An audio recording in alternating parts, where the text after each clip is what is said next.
to start with yourself. So bring yourself, bring your name, bring yourself into your mind. And you're simply going to say with me in your mind, may I be blessed with peace. May I be blessed with joy. May I be blessed with harmony. And may I be blessed with freedom.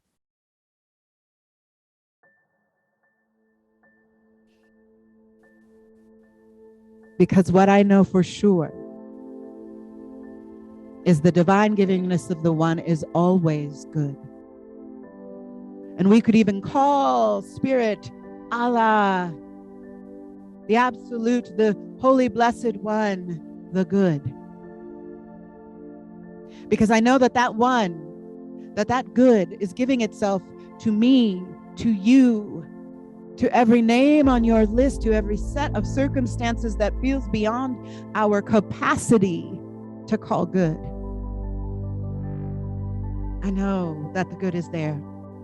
I know without a shadow of any doubt that the good is moving right now, making itself known, allowing each one of us to say yes to making it real, to being the way maker for the realization of the good that each of us are, the good that God is,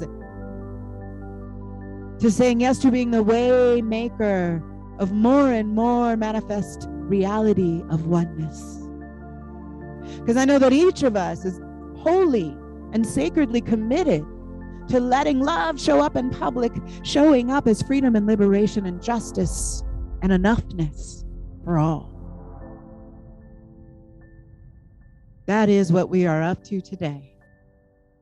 That is what we are up to with every breath, every inhale and every exhale is a demonstration of the goodness of this one life. It is always good and very good. I am so wildly grateful for the opportunity to be in this one life with you, knowing we are all in this together. There is no other possibility. So I let the good continue to reveal itself, to reel itself through every breath we take. Know this with me and anchor it in prayer by saying amen, and so it is. Reverend Amani Malaika here, reminding you how easy it is to be a part of the mission of the center. Love in action, transforming lives, transforming communities. Text to give is easy peasy. Find the instructions on the screen. You'll do it one time to set up your account, and after that, all you need to do is text an amount. Thank you so much for all your support and your contributions. I wanted to share, well, I have so many things to say on what it means to embody justice and what justice means. But I'm going to start with Cornel West's definition of justice, which is justice is what love looks like in public. I love that definition. I love it, love it, love it, love it, love it. And for me, and in our teaching, the foundational principle of the Center of Science of Mind, of my belief system, is oneness. That there absolutely is no separation, and that there is an inherent connectedness and oneness that is the life of God that we each are a beautiful expression of. And because that is true, justice is the manifest demonstration of oneness. I like to say that justice and oneness, or just action, is not different from spiritual action. They are one and the same. And I think we like to separate the ideas of justice, of social ill, from what we consider spiritual. And yet when we recognize what it means to be one, what it actually means, that it's not an airy fairy unicorn farts through the sky sort of idea, that it is actually a thing, then we realize that justice cannot be separate from oneness, that it is one and the same. And the next realization then we must make, because we know how it works, right? We know how the cosmos unfolds, is that the only thing that can come into manifest reality is through our conscious awareness. When justice is not showing up, what is the logical idea that we must come to terms with? Anybody want to take a shot at it? If justice is not showing up, what also must be true? Our consciousness, right? What we are holding in our conscious awareness has to be lacking justice, has to be lacking oneness. There is no other possibility, because one of the things that we talk about in this teaching, and that Ernest Holmes, the founder of Science of Mind, said over and over in a bunch of different ways, in a bunch of different texts, in a bunch of different speeches, is principle is not personal.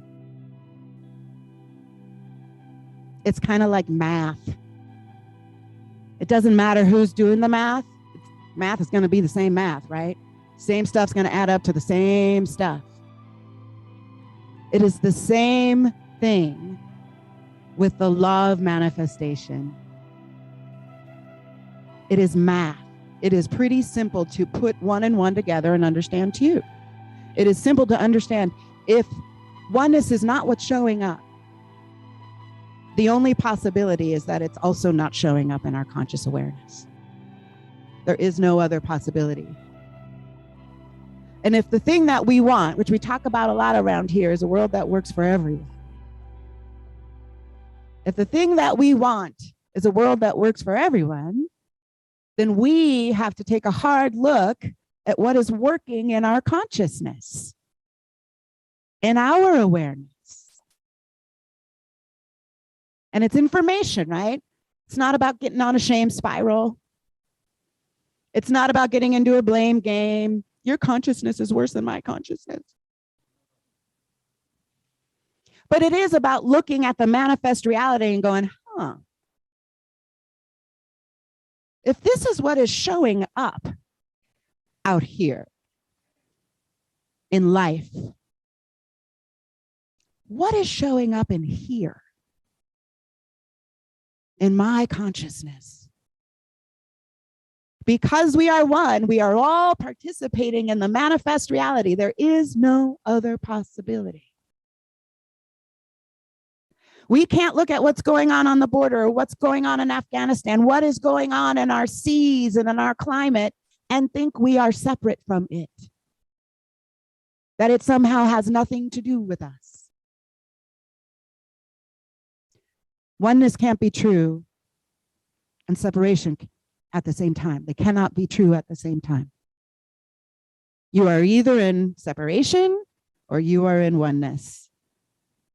Or as Eric Butterworth, author and reverend of spiritual economics, says, you are either in problem or you are in solution. You can't be in both at the same time. And I think when we can begin to get more conscious and more comfortable with how uncomfortable it is to begin to answer that question for ourselves, we will begin to become more aware of our oneness.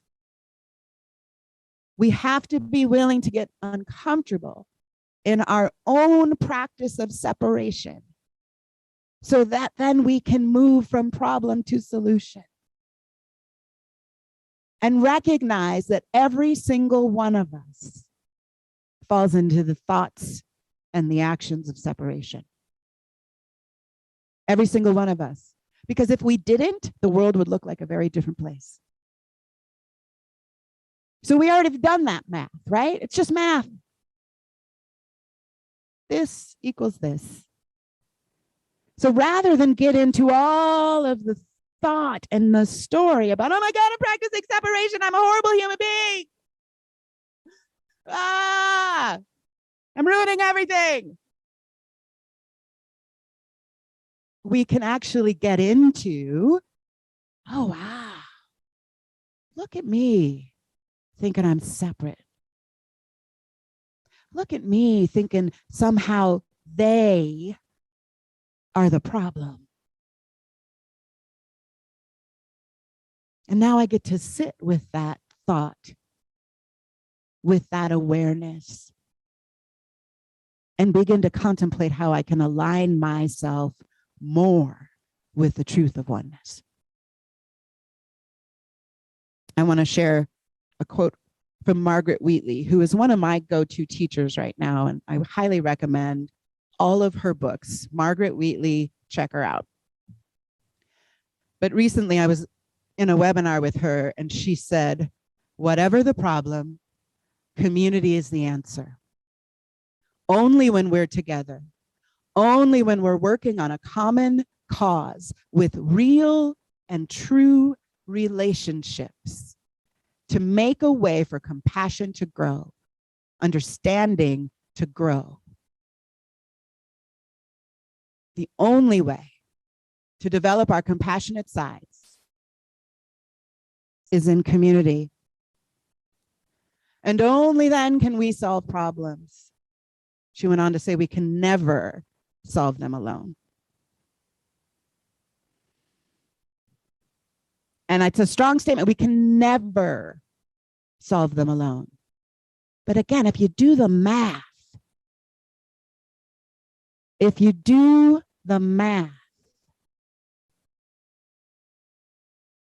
that has to be what's true. Because if we are all in this one life together, there's only one possible solution to any problems that show up in this one life. Any problem, any conflict, any experience of lack, any experience of violence or injustice, any of those experiences become all of our experiences because of oneness. So if any of us are hanging out in problem and not in solution, if any of us are hanging out in separation and not in oneness, that means we are all impacted by that. There is no other possibility. It is one life, right? And so when you begin to realize how important you are, how important your contribution is to the solutions, how important your one life is to the one life, you may begin to understand why it is our mission here at the Albuquerque Center for Spiritual Living is transformation. Because what I know in every fiber of my being, there's only one solution to problem. And that is each and every one of us recognizing the truth of who we are in this one. That is the one solution that solves every problem. Every time, without fail.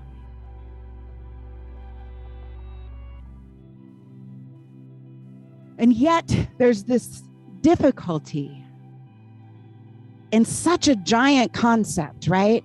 When we think about what's going on in Afghanistan, when we think about what's going on with climate change, when we think about what's going on with at the border and with Haitian refugees and all the refugees, and when we think about what's going on with the pandemic and the economic fallout, and oh my God, it gets overwhelming really fast, yes?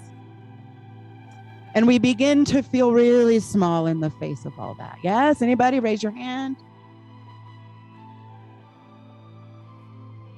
And yet what I know is the way that we interact with one another right here, in this moment, right now, makes a difference in that entire whole.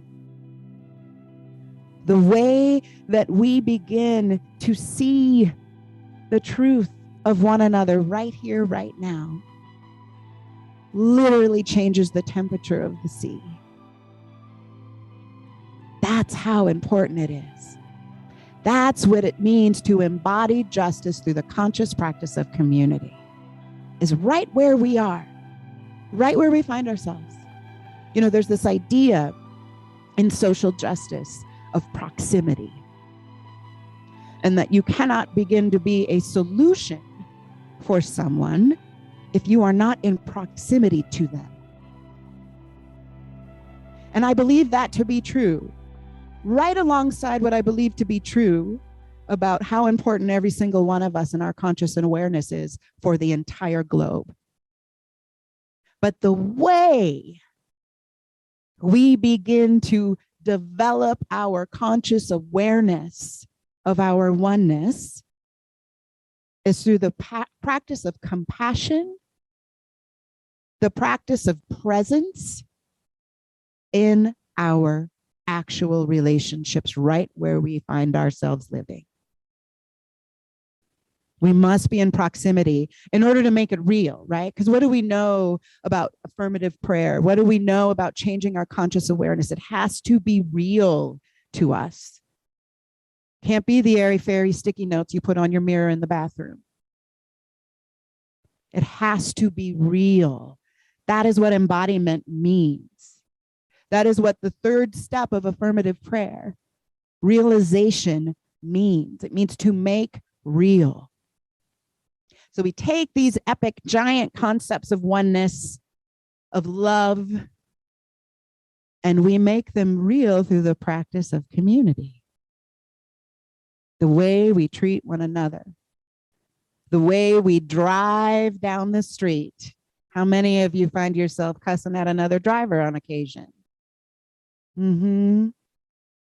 That's where we start. That's where we start, is right where we are. Margaret Wheatley says our task right now, with the crumbling of all of these institutions and structures around us, our task is to create islands of sanity. I love that so much. I love that so much. That's our task, is what we do right where we are in the communities we find ourselves in, creating that island of sanity, creating that sanctuary of care and compassion in the relationships we are in, is what makes the difference globally, collectively. And it's not easy. Pema Chodron defines compassion is a relationship between equals. I want you to think about that for a minute. I want you to think about a recent interaction, conversation, maybe even just a simple passing down the aisle in the grocery store. I want you to think about, are you able to know that that interaction was with an equal? That interaction with a child, that interaction with someone without a home. Are you able to know that they are your equal? Your equal spark of life, of divinity in this one life. Compassion cannot be practiced without equality. We must know without a shadow of a doubt that we are in this together, and that each one of us is an equally valuable component of this one. And we have to take ourselves to task, which is why I've asked you, I want you to think of an interaction, just a recent interaction, where you may have fell short of understanding your equality. This is the kind of conscious awareness we must be willing to bring to our lives. The other thing I know about compassion, it's defined as suffering with. And it also is living with. That we are living this one life together. And life comes with pain, yes? Unavoidable. It's just part of the deal. That's the full spectrum of experience. Some of those experiences are painful. But when we recognize that someone else's pain is within this oneness, we can get in it with them. Meet them exactly where they are and be in it with them. That's what compassion means. It's not pity. It's not, I'm sorry for you. It's like, how can I get down into the pain with you? Which brings us back to that proximity piece, right? If I am not with you, if I am not in proximity to your experience, I can't feel it with you.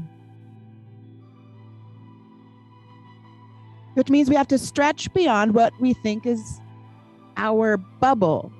Does anybody else has that bubble experience, which has become so prominent in our conversation since COVID, right? We talk about our bubble, who's in our bubble. Has anybody else begun to ponder this whole bubble thing? Anybody? Am I the only one pondering the bubble? Which has started to feel like a parallel universe at times. Anybody? Really? I'm the only one. Okay. There's a couple hands over here.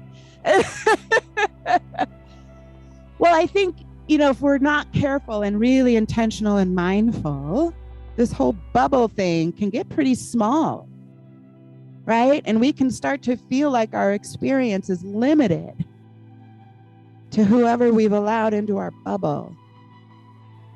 And I'm going to get straight up with y'all. There are times in this life where I literally feel like I am so far from someone else's idea or perspective or experience that I think we might be living in a parallel universe. I have such small understanding about where they're coming from that I'm like, are we on different planets? Not sure how to get into proximity with you or with your thinking. And if I don't allow myself to be conscious and aware of that, wow, we are really far apart. I'm not even sure we're vibrating on the same plane. If I don't allow myself to be conscious of that, I can't do anything about it.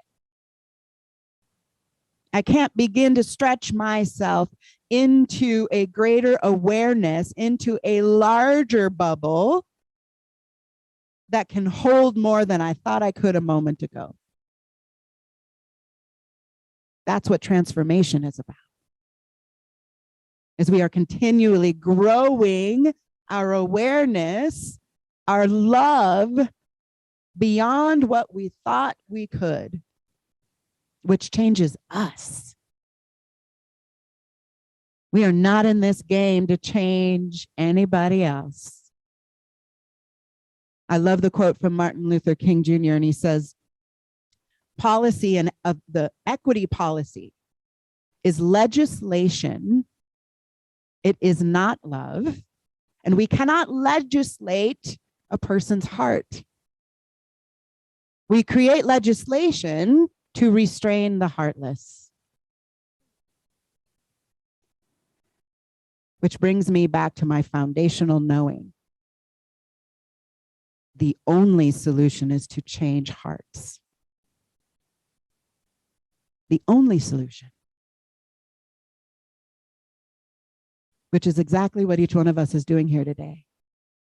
Is we are saying yes to allowing our hearts to change.